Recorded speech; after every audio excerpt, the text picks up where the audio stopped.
Sayap militer Hamas Brigadir Al-Qassam terus berjuang melawan pasukan pertahanan Israel atau IDF di jalur Gaza.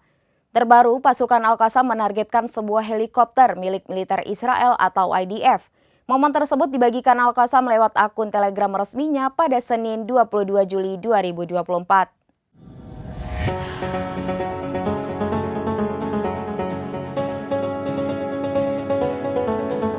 Sayap militer Hamas Brigadir Al-Qassam terus berjuang melawan pasukan pertahanan Israel atau IDF di jalur Gaza. Terbaru, pasukan Al-Qassam menargetkan sebuah helikopter milik militer Israel atau IDF.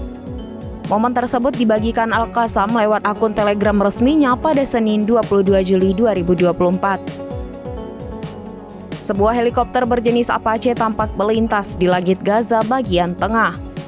Pasukan Al-Qassam yang melihat langsung melepaskan tembakan ke arah helikopter menggunakan rudal SAM-7. Tidak jelas apakah helikopter itu berhasil dijatuhkan atau tidak. Namun tembakan semacam ini sudah berulang kali dilakukan oleh pasukan Al-Qassam. Adapun konflik di jalur Gaza Palestina sudah memasuki bulan ke-9 sejak dimulai Oktober 2023.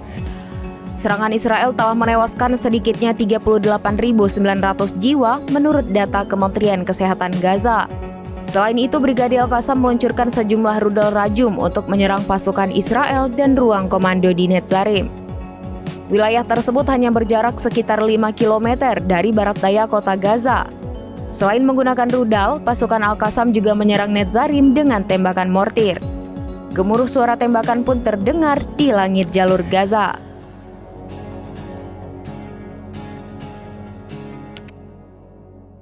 Demikian informasi terkini Syederalun. Saksikan terus informasi lainnya. Jangan lupa like dan share seluruh akun serambinews.com.